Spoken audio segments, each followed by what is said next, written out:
Hello guys, welcome back. இன்னைக்கு நம்ம iPhone 14 Pro Max ஓட ஸ்பேஸ் black கலரோட அன்பாக்சிங் அண்ட் இன்டெப்த் ரிவ்யூ பத்தி தான் இந்த வீடியோல பார்க்க போறோம். இந்த ஸ்பெசிபிக் மாடல் பாத்தீங்கன்னா நான் துபாயில இருந்து வாங்கியிருந்தேன். சோ இதோட பிரைஸ், இதுல என்னென்ன நல்லா இருக்கு, நல்லா இல்ல, இன்டெப்தா எல்லாத்தையுமே இந்த வீடியோல பார்க்க போறோம். So let's get started.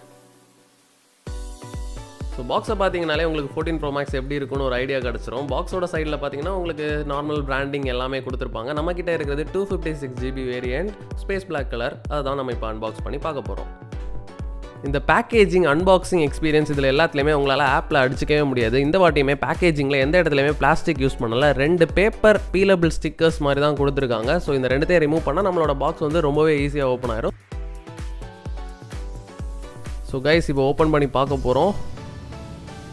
Wow, space black உண்மையாலுமே செம்மையாக இருக்குது. அதுவும் இந்த லைட்டோட ரிஃப்ளெக்டிங்கில் பார்க்கும்போது எனக்கு ரொம்பவே வேறு லெவல் ஃபீல் கிடைக்குது. ஸோ உங்களுக்கும் அதே ஃபீல் கிடைக்கும் அப்படின்னு நம்புகிறேன். ஸோ வேறு லெவலில் இருக்குது, சொல்கிறதுக்கு வேர்ட்ஸே இல்லை. பி ஹானஸ்ட் பார்த்தீங்கன்னா நான் இந்த கலராக இல்லை டீப் பர்பிளா அப்படின்னு ஆக்சிலேஷன்லேயே இருந்தேன். அதுக்கப்புறம் தான் சரி டீப் பர்பிள் வேணாம், இந்த கலர் தான் நல்லாயிருக்கும் அப்படின்னு ஒரு முடிவுக்கு வந்தேன். ரொம்ப ஹெவியாலாம் எனக்கு தெரியல. ஸோ ப்ரீவியஸ் ஜென்ரேஷன் நான் 13 Pro யூஸ் பண்ணி பார்த்துருக்கேன். ஸோ 13 Pro Maxை விட வெயிட்டில் எனக்கு கொஞ்சம் கம்மியாக தான் தெரியுது. ஸோ இப்போ பாக்ஸில் வேறு என்ன கொடுத்துருக்காங்க அப்படின்னு ஃபஸ்ட்டு பார்த்துடலாம். ஸோ வழக்கம் போல தான் எதுவுமே ஸ்பெஷலாக கொடுக்க மாட்டாங்க. ஆப்பிள் ஸ்டிக்கர் கொடுத்துருக்காங்க, கொஞ்சம் பேப்பர் ஒர்க்ஸ், அதை யாருமே கண்டிப்பாக ரீட் பண்ண போகிறது கிடையாது. ஒரு USB type C to lightning type cable தான். C டைப் உங்களுக்கு இன்னமும் கொடுக்கல. C to C டைப் வந்து நெக்ஸ்ட் ஜென்ரேஷனில் வரும்னு சொல்லியிருக்காங்க. பட் எனக்கு தெரிஞ்ச மோஸ்ட்டாக நெக்ஸ்ட் ஜென்ரேஷனில் கம்ப்ளீட்டாக ஒயர்லெஸ் சார்ஜிங்கை மட்டுமே ப்ரமோட் பண்ணுவாங்க அப்படின்னு நான் பர்சனலாக நினைக்கிறேன். இன்னொரு விஷயம் நீங்கள் நோட் பண்ணியிருப்பீங்க, உங்களுக்கு சிம் எஜெக்டர் டூல் கிடையாது. ஏன்னா இந்த மாடல் US மாடல், இதில் உங்களால் சிம் போட முடியாது, ஃபிசிக்கல் சிம் போட முடியாது. eSIM ஆப்ஷன் மட்டும்தான். முன்னாடியே சொன்ன மாதிரி எந்த இடத்துலையுமே பிளாஸ்டிக் யூஸ் பண்ணலை, இதுவுமே பேப்பர் தான். ஃபோனோட பில்ட் பற்றி பார்த்தீங்க அப்படின்னா உங்களுக்கு surgical great stainless steel use பண்ணியிருக்காங்க. சைடில் பூராவுமே, பின்னாடி வந்து மேட் ஃபினிஷில் உங்களுக்கு பிளாக் கலர் கிளாஸ் கொடுத்துருக்காங்க. கேமரா பம்ப் மட்டும் உங்களுக்கு வந்து அந்த கிளாஸி பிளாக் கலரில் கொடுத்துருக்காங்க. ரொம்பவே நல்லா இருக்குது. கண்டிப்பாக ஆன் பண்ணால் தான் நம்மளால் உள்ளால இருக்கிற ஃபீச்சர்ஸை பற்றி பார்க்க முடியும். ஸோ இப்போ ஆன் பண்ணலாம். ஓகே, ஆப்பிள் லோகோ வந்துருச்சு. ஸோ ஹலோ அப்படின்ற வெல்கம் நோட் வந்து வர ஆரம்பிச்சிருச்சு. ஸோ இதோட கம்ப்ளீட் செட்டப்பே முடிச்சுட்டு வந்துடுறேன். இல்லை அப்படின்னா உங்களுக்கு தான் போர் அடிக்கும். கைஸ் செட்டப் எல்லாமே பண்ணி முடிச்சேன். நமக்கு தேவையான சில ஆப்ஸுமே இன்ஸ்டால் பண்ணியிருக்கேன். ஸோ மியூசிக்லாம் டெஸ்ட் பண்ணுவோம்ல, அதுக்காக. ஸோ இதுக்கு இன்னொரு விஷயம், நான் வந்து கேஸ் போட்டிருக்கேன். நீங்களுமே இவ்வளோ செலவு பண்ணி ஒரு ஃபோன் வாங்குறீங்கன்னா கண்டிப்பாக ஒரு நல்ல கேஸாக போடுங்க. ஸ்பைஜன் பிராண்டாக இருக்கட்டும், இல்லை ESRனு ஒரு பிராண்ட் இருக்குது, ரைனோ ஷீல்டு இருக்குது. ஸோ இவங்களோட கேசஸ் எல்லாமே நல்லாயிருக்கும். இது எந்த ஸ்பான்சர்ஸும் கிடையாது.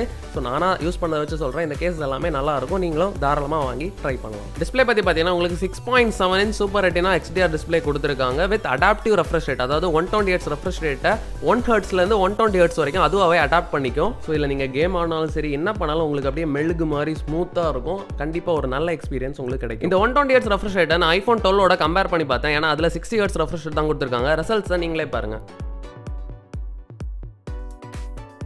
ஃபோனோட சைடில் பார்த்தீங்கன்னா உங்களுக்கு ஆப்பிளோட அந்த சிக்னேச்சர் ஸ்லைடர் கொடுத்துருப்பாங்க. வால்யூம் பட்டன்ஸ் எல்லாமே கொடுத்துருப்பாங்க. கீழே பார்த்தீங்கன்னா உங்களுக்கு எந்த விதமான சிம் ஸ்லாட்டுமே வராது. ஓவரால் போன ஜென்ரேஷன் கூட நீங்கள் கம்பேர் பண்ணிங்கன்னா உங்களுக்கு வந்து US மாடல்ஸில் சிம் ஸ்லாட் கிடையாது. மற்றபடி எல்லாமே சேம் தான். உங்களுக்கு கேமரா பம்ப் வந்து பெருசாக இருக்கும். ஸோ 13 Pro Maxோட கேஸ் கண்டிப்பாக இதுக்கு ஃபிட் ஆகாது. அடுத்த முக்கியமான ஃபீச்சர், இந்த ஃபோனை ப்ரீவியஸ் ஜென்ரேஷன் வந்து டிஃபரன்ஷியேட் பண்ணி காமிக்கிறது இதோட இந்த டைனமிக் ஐலாண்ட் தான். ப்ரீவியஸ் ஜென்ரேஷன் வரைக்கும் இருந்த நாட்சை தூக்கிட்டு டைனமிக் ஐலாண்ட் அப்படின்னு கொடுத்துருக்காங்க. இது ஜஸ்ட் ஒரு நாட்ச் மாதிரி மட்டும் அங்கே இருக்கிறது இல்லாமல் நீங்கள் வேற ஆப்ஸ் யூஸ் பண்ணுறதுக்கு ஏற்ற மாதிரி இது வந்து இதோட ஷேப்பை மாற்றிக்கிட்டே இருக்கும். ஃபார் எக்ஸாம்பிள் டைமர் பார்த்தீங்கன்னா அங்கே போய் ஒரு ஓரமாக உட்காந்துருச்சு. ஸோ பாட்டு ஒரு இடத்துல பாடிட்டு இருக்கு. ஸோ அது அப்படியே அடாப்ட் ஆகிட்டே இருக்கும். ஸோ பார்க்குறதுக்கு செமையாக இருக்கும்.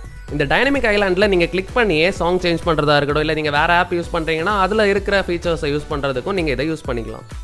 இந்த ஃபோனோட ப்ராசஸர் பற்றி கண்டிப்பாக நம்ம பேசியே தான் ஆகணும். ஏன்னா இதான் ஃபஸ்ட் டைம் ஆப்பிள் வந்து ப்ரோக்கும் ப்ரோ மேக்ஸுக்கும் மட்டும்தான், அதாவது 14 Pro and 14 Pro Maxக்கு மட்டும்தான் சிப்செட் அப்கிரேட் கொடுத்துருக்காங்க. ஸோ A16 பயோனிக் சிப்செட், ஆப்பிளோட ஃபர்ஸ்ட் 4 nm சிப்செட்டை இந்த ஃபோனில் தான் யூஸ் பண்ணியிருக்காங்க. 14+ எல்லாத்துலேயுமே பழைய ஜென்ரேஷன், அதாவது 13 Pro Maxல யூஸ் பண்ண சிப்செட்டை தான் யூஸ் பண்ணியிருக்காங்க. சிம்பிளாக சொல்லணும்னா இந்த சிப்செட் தான் இப்போதைக்கு உலகத்திலே ஃபாஸ்டஸ்ட் சிப்செட்.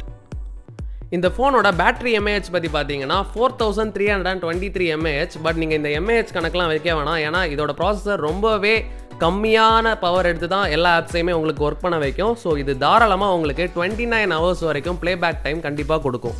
இதையும் சிம்பிளாக சொல்லணும் அப்படின்னா ஒரு நாள் ஃபுல்லாக நீங்கள் பேட்டரி சார்ஜ் பண்ணாமல் தாராளமாக ஃபோனை யூஸ் பண்ணிக்கிட்டே இருக்கலாம். அடுத்த எக்ஸ்க்ளூசிவான ஃபீச்சர் என்ன அப்படின்னு பார்த்தீங்கன்னா ஆல்வேஸ் ஆன் டிஸ்பிளே. இதான் ஃபர்ஸ்ட் டைம் ஆப்பிள் வந்து ஐஃபோன்ஸில் இதை இன்ட்ரடியூஸ் பண்ணியிருக்காங்க. இதுக்கு முன்னாடி 5 வருஷத்துக்கு முன்னாடிலேருந்து ஆண்ட்ராய்ட் ஃபோன்ஸ் எல்லாத்துலேயுமே இருக்குது. பட் ஆப்பிளில் ஃபர்ஸ்ட் டைம் இதை கொடுத்துருக்காங்க. நல்லா தான் இருக்குது. கைஸ் உங்களை நிறைய பேர் ஃபோனில் ரெண்டுமே ஈஸிமா இருக்கு, இது வேலைக்கு ஆகுமா, வாங்கலாமா வேணாமான்னு ஆக்சிலேஷனில் இருந்தீங்க அப்படின்னா நீங்கள் ஆல்ரெடி ஃபிசிக்கல் சிம் கார்டு தான் யூஸ் பண்ணிட்டு இருக்கீங்க. இதையே உங்களால் ஈஸிமா மாற்ற முடியுமான்னு கேட்டால் கண்டிப்பாக முடியும். நீங்கள் ஏர்டெல் யூஸ் பண்ணுறீங்க அப்படின்னா நீங்கள் ஏர்டெல் ஆஃபீஸில் இது பண்ணிக்கலாம். ஜியோனா நீங்கள் ஆன்லைன்லேயே கூட அப்ளை பண்ணிக்கலாம். ஏர்டெல்லே ஆன்லைன் அப்ளிகேஷன் இருக்குது, பட் ஏர்டெல் ஆஃபீஸ் தான் தெருக்கு திறந்து வச்சிருக்காங்களே இப்போ. ஸோ அங்கே போனீங்கன்னா அவங்க ஈஸியாகவே மாற்றி கொடுத்துருவாங்க.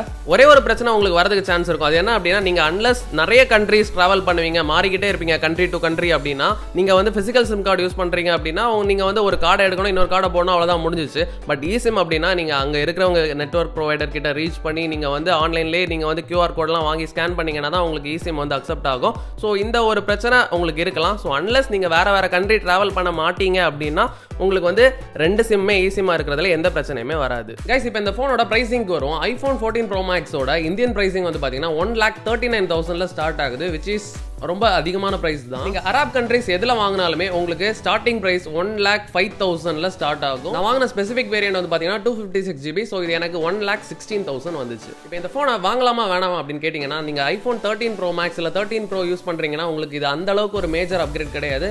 அஃப்கோர்ஸ் டைனமிக் ஐலண்ட் இருக்கு, ஆல்வேஸ் ஆன் டிஸ்பிளே இருக்கு, பட் இதெல்லாம் மேஜரான ஒரு ஃபீச்சர் கிடையாது. அப்படியே டேபிள் பிரேக்கிங் ஃபீச்சர் அந்த மாதிரிலாம் எதுவுமே கிடையாது. ஸோ நீங்கள் 13 Pro Maxலாம் வச்சிருக்கீங்க அப்படின்னா 1 இயர் வெயிட் பண்ணி, ஏன்னா அடுத்த மாடல்ஸ்லையும் கண்டிப்பாக இதை தான் கண்டினியூ பண்ணுவாங்க, அதை நீங்கள் வாங்கிக்கலாம். நீங்கள் 12, 11, 10 இந்த மாதிரிலாம் வச்சிருக்கீங்க அப்படின்னா உங்களுக்கு இது கண்டிப்பாக ஒரு ஒர்த்தான அப்கிரேடாக இருக்கும். கைஸ் இந்த ஃபோனோட மெயின் ஃபீச்சரை இதோட கேமரா தான். இதோட கேமரா பற்றி பேசணும்னா இந்த ஒரு வீடியோ கண்டிப்பாக பார்த்தாது, ரொம்பவே லெந்தியான வீடியோவாக போயிடும். ஸோ இதோட கேமரா ஒரு ஸ்பெஷல் வீடியோவாக இருக்க போது, நீங்கள் எக்ஸ்பெக்ட் பண்ணாத அளவுக்கு ஸ்பெஷல் வீடியோவாக இருக்க போது. ஸோ அந்த வீடியோவை நீங்கள் மறக்காமல் பார்க்கணும் அப்படின்னா இப்போவே சேனலுக்கு சப்ஸ்கிரைப் பண்ணிடுங்க. இந்த வீடியோ உங்களுக்கு பிடிச்சுன்னா லைக் பண்ணுங்கள். இதே மாதிரி நிறைய வீடியோஸ் நீங்கள் பார்க்கணும்னு நினச்சிங்கன்னா மறக்காம சேனலுக்கு சப்ஸ்கிரைப் பண்ணுங்க. பை.